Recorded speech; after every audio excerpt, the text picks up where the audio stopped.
Dalam nama Bapa dan Putra dan Roh Kudus, Tuhan bersamamu. Suster, frater, Bapak, Ibu, dan saudara-saudari yang terkasih dalam Kristus, hari ini kita diajak oleh Tuhan untuk senantiasa berusaha dalam hidup kita mendengarkan apa yang menjadi kehendak-Nya. Akan tetapi dalam hidup ini ternyata tidak mudah mendengarkan kehendak Tuhan. Menyadari segala kelemahan, kerapuan, dan keberdosaan kita di hadapan Allah, marilah kita menundukkan kepala, kita mengakui dan menyesali bahwa kita telah berdosa supaya layak merayakan peristiwa penyelamatan ini. Bersama-sama di hadapan Allah, kita nyatakan tobat kita. Saya mengaku kepada Allah yang Maha Kuasa dan kepada saudara sekalian bahwa saya telah berdosa dengan pikiran dan perkataan, dengan perbuatan dan kelalaian. Saya berdosa, saya sungguh berdosa. Oleh sebab itu saya mohon kepada Santa Prahan Maria, kepada para malaikat dan orang kudus, dan kepada saudara sekalian, supaya mendoakan saya pada Allah Tuhan kita. Semoga Yang Maha Kuasa mengasihani kita, mengampuni dosa kita, dan menghantar kita ke hidup yang kekal. Tuhan kasihanilah kami. Kristus kasihanilah kami. Tuhan kasihanilah kami. Marilah berdoa. Allah Bapa Maha Pengasih, silakan datang berdiam dalam diri kami, berkat sabda pembebasan, berkat roh yang menjiwai kami, berkat Yesus Kristus Putramu, Tuhan dan pengantara kami, yang hidup dan berkuasa bersama Dikau dalam persatuan Roh Kudus Allah sepanjang segala masa. Kita duduk untuk mendengarkan sabda Tuhan.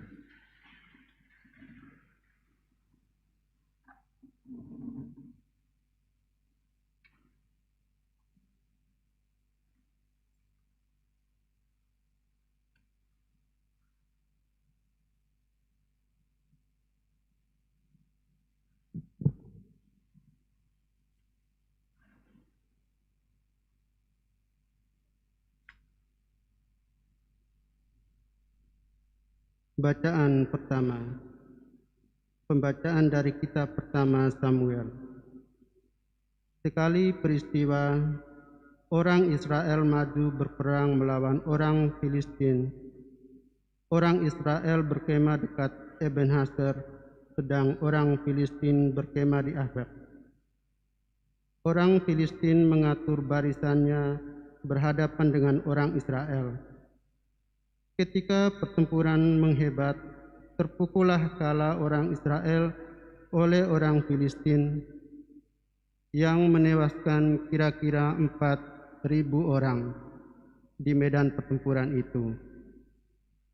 Ketika tentara itu kembali ke perkemahan, berkatalah para tua-tua Israel, "Mengapa Tuhan membuat kita terpukul kalah oleh orang Filistin pada hari ini? Marilah kita mengambil tabut perjanjian Tuhan dari Silo, supaya ia datang ke tengah-tengah kita dan melepaskan kita dari tangan musuh kita." Kemudian bangsa itu menyuruh orang ke Silo. Mereka mengangkat dari sana tabut perjanjian Tuhan semesta alam yang bersemayam di atas para kerub.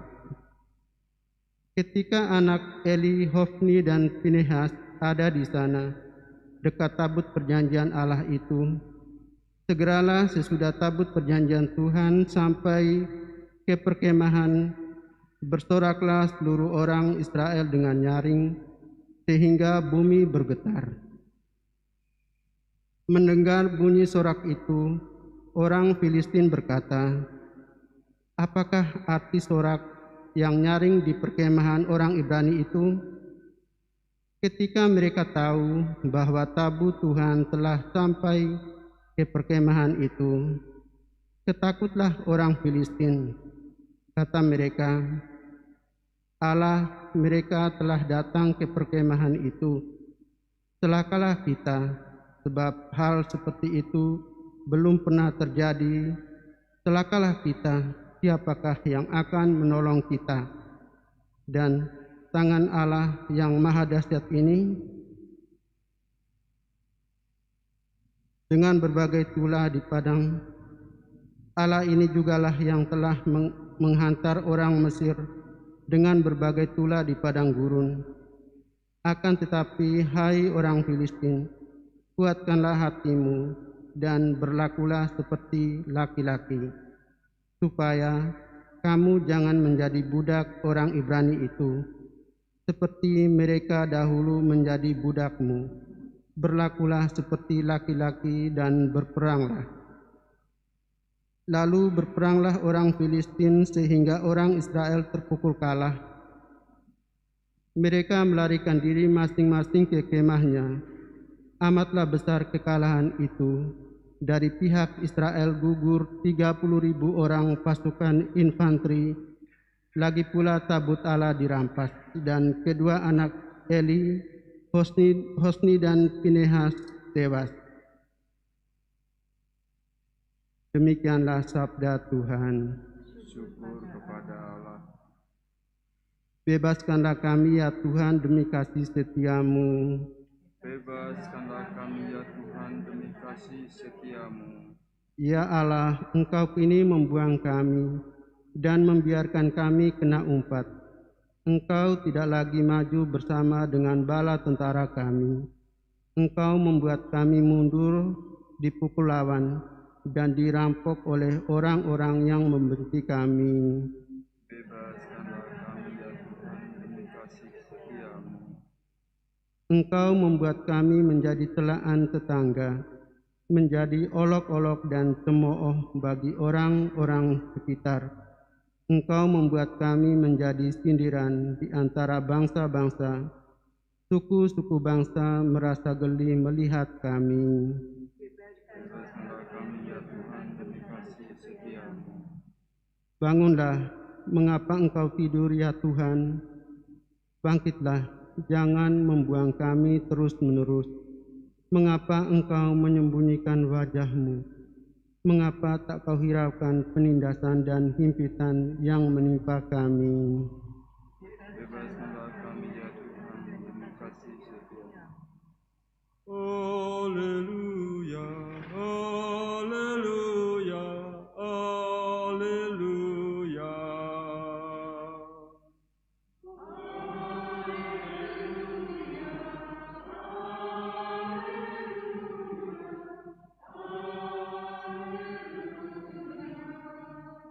Yesus mewartakan kerajaan Allah dan menyembuhkan semua orang sakit.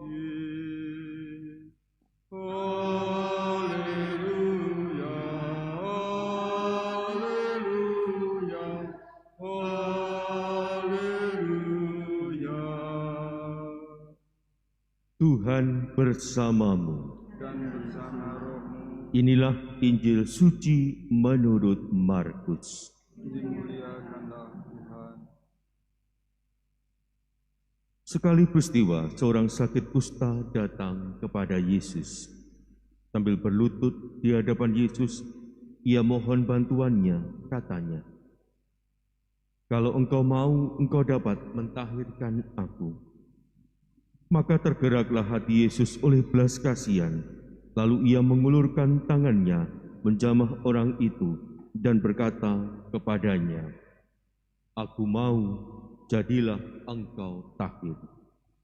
Seketika itu juga lenyaplah penyakit kusta orang itu, dan ia menjadi tahir. Segera Yesus menyuruh orang itu pergi dengan peringatan keras, katanya, "Ingatlah, janganlah engkau memberitahukan hal ini kepada siapapun. Tetapi pergilah, perlihatkanlah dirimu kepada imam, dan persembahkanlah untuk pentahiranmu persembahan yang diperintahkan oleh Musa sebagai bukti bagi mereka."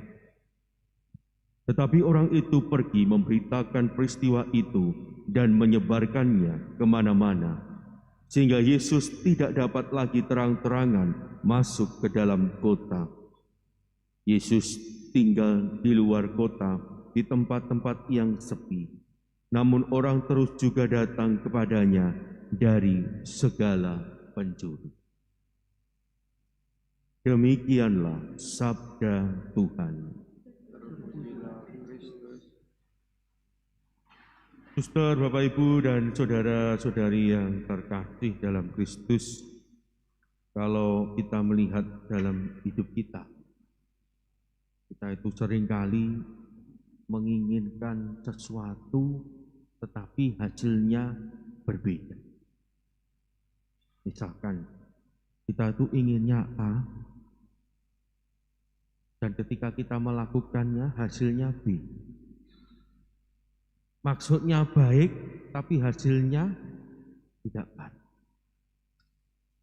Dan ini seringkali kita alami dalam hidup ini. Disadari atau tidak, kita itu melakukan hal itu. Dan kalau ditanya, kok bisa B hasilnya? Tidak tahu, saya tidak punya maksud seperti itu, tapi hasilnya B. Menjadi pertanyaan bagi Anda dan saya, kenapa hal itu bisa terjadi?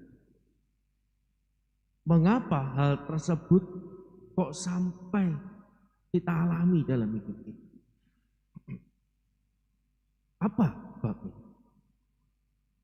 Kalau kita melihat dan merenungkan kembali, kita bisa melihat ternyata kita itu memiliki kelemahan satu hal. Jarang sekali mempertimbangkan dengan sungguh-sungguh dan matang segala sesuatu yang hendak kita lakukan dan kita perbuat. Pokoknya saya ingin ini, maka akan saya lakukan. Menurut saya ini baik, maka saya akan lakukan. Hasilnya apa? Saya tidak tahu. Karena apa? Karena kita tidak pernah memikirkan dengan baik dan dengan bijak. Itulah yang hari ini terjadi dalam bacaan Injil. Dan itulah pula yang seringkali kita lakukan dalam hidup kita. Dalam bacaan Injil, Tuhan dengan jelas memperingatkan dengan kata-kata Injil yang begitu jelas, dengan peringatan yang keras. Segera Yesus menyuruh orang itu pergi dengan peringatan keras. Artinya sungguh-sungguh Yesus benar-benar meminta. Katanya, ingatlah, janganlah engkau memberitahukan hal ini kepada siapapun.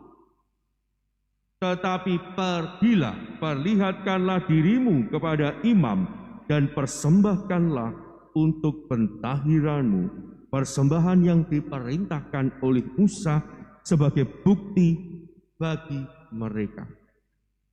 Tetapi kenyataan yang terjadi dalam bacaan Injil dijelaskan dengan jelas, tetapi orang itu pergi memberitakan peristiwa itu dan menyebarkannya kemana-mana, sehingga Yesus tidak dapat lagi terang-terangan masuk ke dalam kota. Inilah yang terjadi juga dalam hidup kita. Ternyata tindakan kita, perbuatan kita, yang seringkali kita pandang baik, yang seringkali kita pandang berasal dari Allah, ternyata seringkali menghalangi karya Allah dalam hidup ini. Tanpa sadar, kita menjadi penghalang bagi Allah yang hendak berkarya menyelamatkan kita. Menjadi pertanyaan bagi Anda dan saya hari ini. Apa yang harus kita lakukan?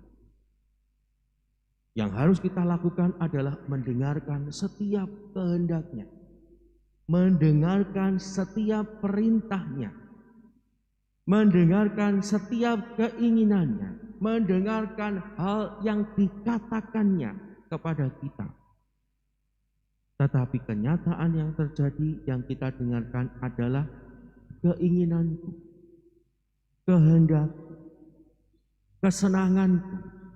Dan tanpa sadar juga kita seringkali membungkusnya dan membalutnya dengan kata-kata ini adalah kata-kata Allah sendiri. Ini adalah kehendak Allah sendiri.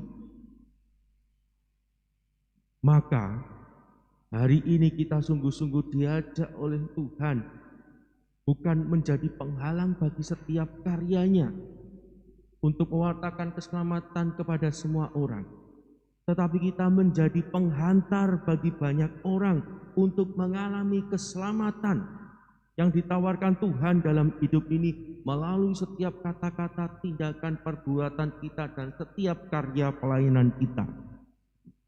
Menjadi pertanyaan bagi Anda dan saya, maukah kita menjadi penghantar bagi banyak orang untuk mengalami keselamatan dari Allah melalui setiap kata, perbuatan hidup kita? Ataukah kita mau menjadi penghalang bagi banyak orang untuk merasakan keselamatan yang berasal dari Allah? Tuhan menghendaki Anda dan saya menjadi penghantar bagi banyak orang untuk mengalami keselamatan yang Ia tawarkan dalam hidup ini, yang Ia bawa dalam hidup ini, dan bukan justru menjadi penghalang.